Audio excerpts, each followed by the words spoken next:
ఇక ఎగువ ప్రాంతాల్లో కురుస్తున్న భారీ వర్షాల ప్రభావంతో గోదావరి వరద ఉధృతి క్రమంగా పెరుగుతోంది. పశ్చిమ గోదావరి జిల్లా ఆచంట మండలం కోడేరు గోదావరి వద్ద వరద పరిస్థితిని జిల్లా కలెక్టర్ చదలవాడ నాగరాణి పరిశీలించి అధికారులకు పలు కీలక సూచనలు చేశారు. వరద ఉధృతి మరింతగా పెరిగే అవకాశం ఉంటే లంక గ్రామాల ప్రజలు ముందస్తుగా అప్రమత్తం కావాలని అధికారులు నిరంతరం గ్రామాల్లోనే పర్యవేక్షణ కొనసాగించాల్సిందిగా ఆదేశాలు జారీ చేశారు.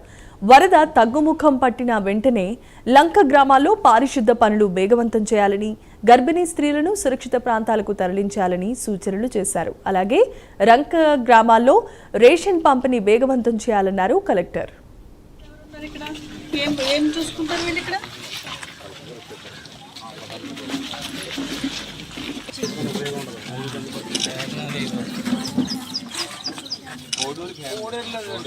Pallipalem Koduru habitation Pallipalem village, Ayodhyalanka villages ఉన్నాయి. ఈ విలేజెస్లోకి వర్షం నీరు గోదావరి వాటర్ అంతా కూడా కొంచెం చేరింది. అయితే ఇళ్లలోకి ఏమీ వెళ్ళలేదు. గోదావరి రోడ్స్ వరకు వెళ్ళటం జరిగింది. అయితే మేమంతా కూడా అధికారులంతా కూడా అప్రమత్తం చేయడం జరిగింది. అన్ని రకాలుగా ఈ పీడిఎస్ రైస్ అంతా కూడా ఆగస్ట్ 2 అవ్వడం వల్ల పీడిఎస్ రైస్ అంతా కూడా ఆల్రెడీ లోపల హ్యామ్లెట్స్లో పెట్టి ఉన్నాము. లంకల్లో అవి అంతా కూడా డిస్ట్రిబ్యూషన్ స్టార్ట్ అవుతాయి డ్రింకింగ్ వాటర్ ప్రకారంగా. తర్వాత వాటర్ ఒకసారి తీసేసిన తర్వాత శానిటేషన్ వైజ్ లేకపోతే అంతా కూడా చర్యలు తీసుకోవడం జరిగింది.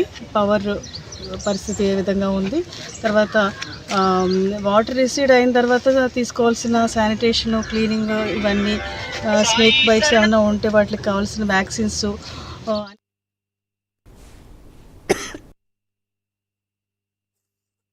హార్టికల్చర్ క్రాప్స్కి ఏమైనా డ్యామేజ్ అయ్యిందో ఇవన్నీ కూడా మేము అంతా గమనిస్తూ ఉన్నాం. అధికారులందరూ కూడా అప్రమత్తంగా ఉన్నారు. Pallipalem Koduru habitation Pallipalem village, Ayodhyalanka villages ఉన్నాయి. ఈ విలేజెస్లోకి వర్షం నీరు గోదావరి వాటర్ అంతా కూడా కొంచెం చేరింది. అయితే ఇళ్లలోకి ఏమీ వెళ్ళలేదు. గోదావరి రోడ్స్ వరకు వెళ్ళటం జరిగింది. అయితే మేమంతా కూడా అధికారులంతా కూడా అప్రమత్తం చేయడం జరిగింది. అన్ని రకాలుగా ఈ పీడిఎస్